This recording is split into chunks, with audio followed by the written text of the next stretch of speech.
This podcast contains explicit content not suitable for listeners under the age of 18. Parental discretion is advised. Today's podcast episode is going to be talking about our confidence closet and our community drives. Ronin Project's Confidence Closet provides free, dignity-centered clothing to individuals and families facing trauma, hardship, or housing instability. We collect professional attire year-round and run 2 seasonal clothing drives in the summer and winter so families can receive weather-appropriate clothing through our trusted partner organizations. So Jesse, tell us a little bit about how the Confidence Closet came about. What really sparked the idea behind this initiative? First off, I just got to give a shout out to my entire board, because when I brought the Confidence Closet to everybody, they didn't even have to hear the reason why. They were just like, "Oh yes, that's a wonderful idea. It's a gap that really needs to be filled. So we'll get into it." But they didn't even care about the reason why. So this is going to be the reason why for everybody. Right before I got out of prison, there was a lot of paperwork being passed around about resources available to individuals once they got out. And these resources were not only available to individuals coming home from prison, but available to anybody who really needed them, right? And of course, it sounded too good to be true, but I looked into it, and there was a paper that said there was a voucher for clothing and a voucher for boots or a car, all types of stuff that I really couldn't find existed anywhere, and I needed it. So when I was like, well, there's a lot of organizations out there that give clothing out, right, to those in need. Right, there's all types of clothing drives all over the place, but there isn't many organizations that focus on strictly professional attire, right, for individuals who maybe they're struggling with homelessness, or they're just coming home from incarceration, or they're just getting out of the military and all they really have is what they were issued, right, and they need that professional look to get the job. They have all the skills, but they just don't have the clothes. You know what I mean? And clothes, man, sometimes what clothes will do to you, a nice outfit, man, ain't nothing like a fresh outfit, fresh haircut. You know what I'm saying? Ain't nothing like it. Well, not only that, but when you dress up, especially when you're going into an interview and you're feeling more confident because you look good, that you have the skills that you need going into it, and like that can really change the outcome of that interview versus going in there feeling kind of ashamed or maybe imposter syndrome. We've talked about that before. Imposter syndrome is a thing. A lot of people are, feeling like, hey, I don't know where I fit or where I go anymore, and how do I get there? And most people are afraid to ask for help because they think nobody cares. And it's one of those things where I don't think that, like Jesse said, that it's as spoken about as other areas like food drives and clothing drives. But it's definitely a significant need, especially when you live in colder or hot climates, because you may need clothing that's appropriate to those climates as well. And you may not have it. Like, let's say you show up in Colorado, it's snowing right now. If you don't have winter stuff, you're going to be cold. But I'm sure there's other places, that if you show up and it's hot, you're going to be burning up if you're in the warmer clothing. So, just making sure that people can just show up appropriate and show up feeling confident and knowing that, hey, the only thing that's going to stop me from, having this shot is myself, not my outfit. Exactly, man. You look good, you smell good, you feel good, right? When you feel good, good things tend to happen. Right? So, but that's my reason for why. And then not only that is how many clothing drives you've been to, right? You just got out of prison. The only job you can get is a job at a construction site, but you can't afford a tool bag. You fresh out. You can't go to a clothing drive and get a tool bag. Not that I know of. You know what I'm saying? So we're trying to look at our confidence clause as something a little bit different to give you the confidence to really excel in the workplace, right? And then, you can't be an organization doing anything with clothing, especially growing up like I did, and not have at least a couple of drives a year for the kids. Make sure they got the clothes they need in the summer and the winter. So that's the why behind the confidence clause and our closing drives. And for me, in my vision. And I mean, just a couple points is, like many families have to choose between the essentials. Like, let's be honest, everybody's struggling right now. Everybody's feeling it. You know what I mean? Most people are having to choose between groceries or rent, getting to work and gas, or having wearing those shoes that you bought 6 years ago and just riding them out as long as possible. Because let's be honest, everybody is struggling right now, but it's one of those things where if you have and you don't need, and you're just going to throw it out, if it's gently used, if it's still in good condition, just because you don't need it anymore doesn't mean that somebody else couldn't use it. And that's the perfect thing, is that instead of people just throwing clothes away, why don't we, repurpose them? Maybe you retired. Maybe some of those dress shirts you don't need anymore. You know what I'm saying? And or maybe you've changed work, right? Maybe you're no longer in an office, and you just had these business clothes, these suits or whatever hanging up that you don't need them no more. You can now wear a pair of Dickies and a t-shirt to work. Just whoever, if you got it, right, and you can stand to get rid of it, or you need to get rid of it, or maybe your wife's on you, clean out the closet, or you're on your wife, clean out the closet, or the kids, somebody. I always tell people, especially when the kids are growing, I have boxes of stuff for my kids, that I'm just like, here, like they just go through the clothes so quickly. And I help them move, I know. But I was gonna say another thing is that I think if there was a core mission behind the confidence closet and the clothing drives, it would be that clothing should never be a barrier to opportunity. Ever. Period. That's pretty much it in a T, right? Clothing is an essential. So, I mean, the importance in being able to help people in any kind of way, whether, like you said, is to help them with a job interview or just sweaters and different things that they could use, like you said, if it's the winter season or the fall season. Clothing is an essential. People don't realize you have people that hoard clothes, people that are very um, selfish in this sense, where they'll just keep collecting.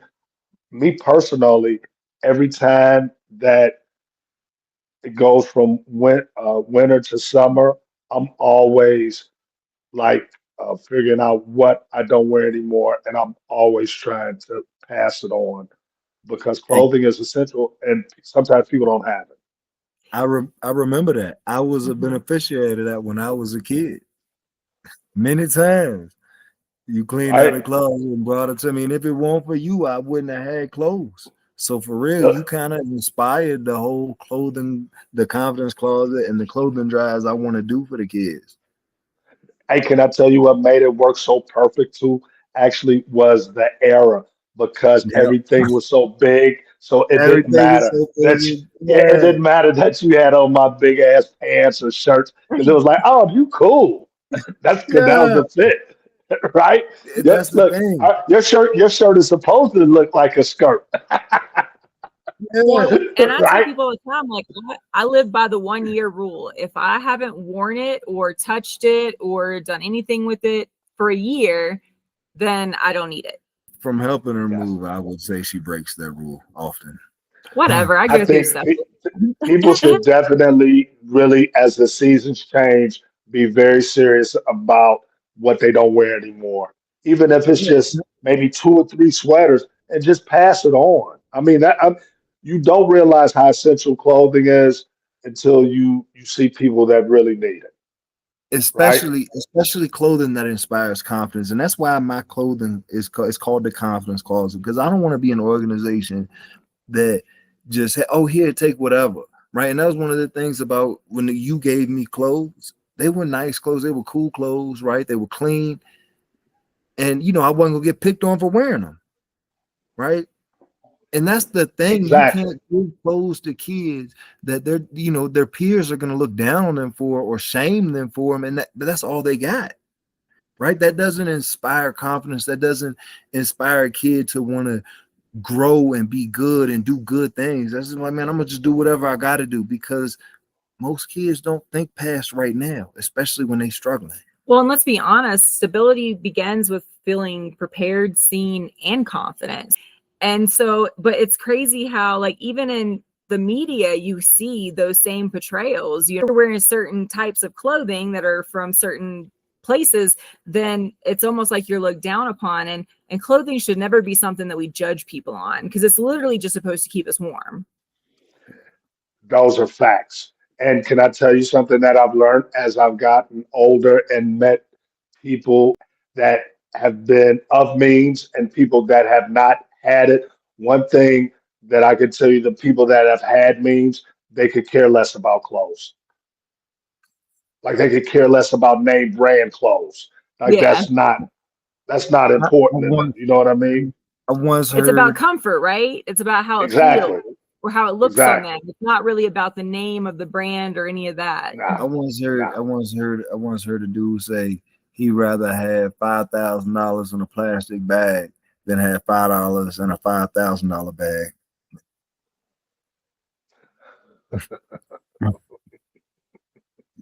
Right?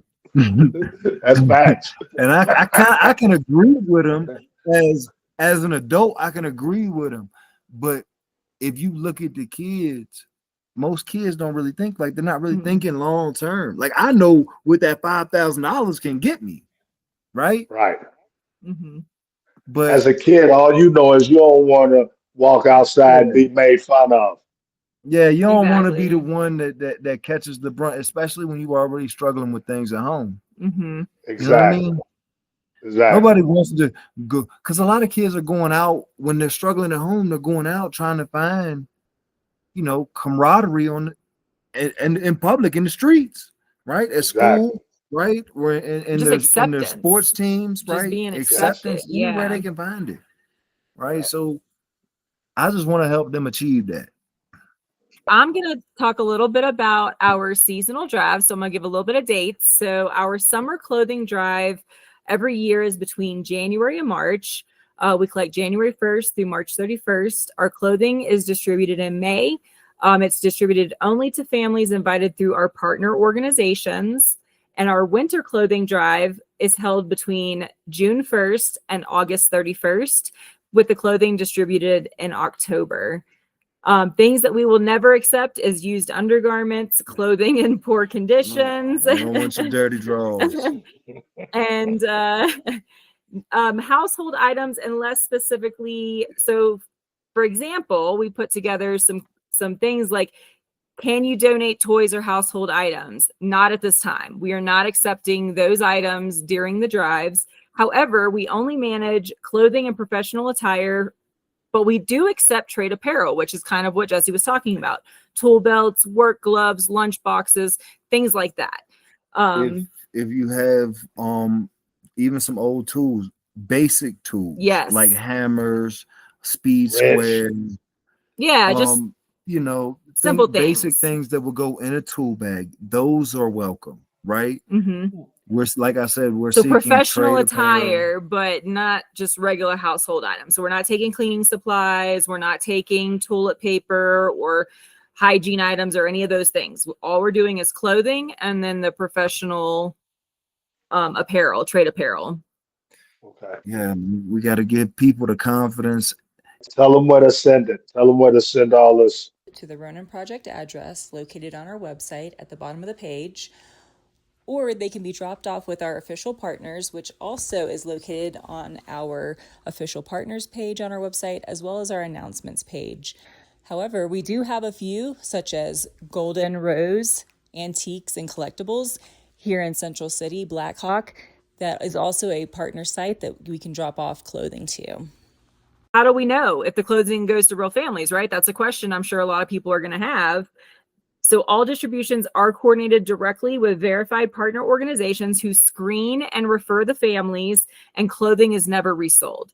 So we personally, Ronin Project does do the personal distributions in those months. And the months that we distribute clothing, we will send out an invite to our partner organizations to send out to their families. And then when they come, they would just bring that invite flyer with them, so that, or we would get a list from the organization saying how many to expect. Just trying to help the people get the essential equipment that they need to be successful, man, to have the confidence to walk onto a job site knowing they have the skills and knowing they have the attire or essential tools to succeed at their new job, right? Nobody wants to go into it feeling like, man, when I first got out and I started working at the PetSmart, I didn't even take a lunch with me to work for the first couple of weeks because I couldn't afford a lunchbox. Man. Right. So I did that until I could afford to start buying food, and then I could get the lunchbox and start bringing my food. But it was kind of embarrassing because my supervisor said something to me. She said, you're here for 8-hour shift. You should bring something to eat. And I was kind of too embarrassed to be like, I can't afford to buy a lunchbox. Well, because when you think about it, for the first 2 weeks he's working, he's not getting a paycheck yet. So, he can't really do anything for those first 2 weeks, and he's barely got enough just to survive until his first paycheck. Yeah, all of the funds at the time that I had, right, was really going towards essentials because my aunt and my uncle were helping me out tremendously, and I didn't want to ask them for more, right? They were already kind of taking me to work and everything. You know what I mean? And provide you a shelter, which is another essential. So right. I didn't want everything that I didn't absolutely need. I could go 8 hours without eating. I was cool with that. You know what I mean? Yeah. But it was still kind of embarrassing though. And that's kind of the whole thing, is that, like, he was struggling in silence, not wanting to say anything. But, if programs like this existed, then he wouldn't have had to struggle. Yeah, man. If there was a program like this that existed, I'd reach out to be like, hey, man, I got this job. I'm starting on this date, but this is what I need. Just to get me through the first 2 weeks, Right? I need a lunchbox. I need a tie. I need a briefcase, or I need a tool bag. I need a hammer. I need a speed square and a level, right? Now, once you start getting into more expensive equipment, right? Those will be a program that we work out with through employers. Will we help employers purchase that? And that'll be under the career crafting program, which is separate from the clothing drives and the confidence closet. But we just want to help people be successful, right? The more people we help be successful, the better it is for our economy, the better it is for our communities, the better it is for everybody as a whole to feel better. Man. And for those out there listening, we are actively looking for partner sites to host a donation bin or run a small clothing collection at their location with their employees. For our confidence closet, all clothing directly supports families in our communities. But that's one of the things is, like, if you have a location, like if you have a workplace where you're going into an office, if you're willing to host a collection amongst your fellow coworkers and just clean out the closet, right? We're looking for summer items. We're coming up into our January drive, which is our summer drive, where we're looking for summer clothes. This is the perfect time because a lot of people are looking to start purchasing new items. So why not go ahead and, donate some of those gently used items, or host a donation bin and coordinate with us. And we would love to just be able to, make this happen as soon as possible for not only the vetted families, but, just for people that just need a little extra right now. You know what I mean? Just a little extra support, a little extra understanding, just a little bit extra community. Because like we said, it does take a village. Every time that we have a podcast, You guys make my heart feel better to know that because of you, Jesse, you got me involved in something so positive and just good. It makes me feel better. So I really want to say thank you for Hey, involving me. no, thank you. I wouldn't be here if it weren't for you, man. I'm just everybody. Like, give your clothes that you don't need. Help out. Right? I've been home 2 years this week, and I already got clothes I'm donating. You see how you could collect it. Like I don't have I enough. mean, Like literally right now don't have enough clothes for myself, but I have clothes that I'm like, yo, I can donate this. I'm never gonna exactly wear it. Like I liked it right. when I bought it, but now it don't really fit me, or You it just just done ain't moved really on. You done moved me. on. And so I just don't I bought these all white pants, and I'm like, these Jones gonna be hard. And I wore them like one night, and I'm like, man, I'm done. it's just not me. Yeah, I'm just, I can't pull off the all white look. It's right. just not a look right. I'm just saying, after being in the Navy, I can totally pull off the all white look. That is your look. All Yeah. right. That's funny. Well, I like the Johnny Cash's, the blues. The blues are Yeah, nice. yeah. Just the last thing I want to say, man, is we've most of us have been there. We've been embarrassed, right? We've been picked on, we've been ridiculed, or felt unprepared, or felt like we didn't belong, right? Most of us have been there. So if you can't understand nothing else, then you can understand that. You can relate to that, right? If you can help somebody else not feel that, especially a kid, right? We got our summer drive coming up. We're gonna be collecting the dry summer clothes for the kids. Man, help the kids. They don't need to feel embarrassed, right? Mm-hmm. This whole stop the bullying thing, we can stop the bullying by kids feeling better about themselves. So that's all I want to say. My only closing thoughts is that, living here in Colorado, seasonal clothing does matter. Yeah. So this summer, when your kid goes through their growth spurt, right, and they can't fit none of their winter clothes anymore, We'll see we'll you be guys doing in our June. summer drive collecting winter clothing. Yep. In June, we'll be collecting those winter clothes to kind of help out with this. And it's full circle because, again, if you don't have the proper clothing in the summertime, you can get overheated. So clothing, as we said, is just very essential. And if you're able to, please do, and if you're not able to, then that's okay too. Just spread the word, help share this message, because maybe somebody can help and wants to help. So everything helps, whether you're sharing, whether you're liking, whether you're helping us spread the word. You are what makes us community. So thank you for joining us. That's where we'll pause for today. Thank you for being part of this space, for listening, reflecting, and holding these conversations with us. If something stayed with you or stirred something new, we'd love to hear it. Your voice matters here. If there's a story you think we should tell or a question we should sit with, reach out. This is a shared journey, one conversation at a time.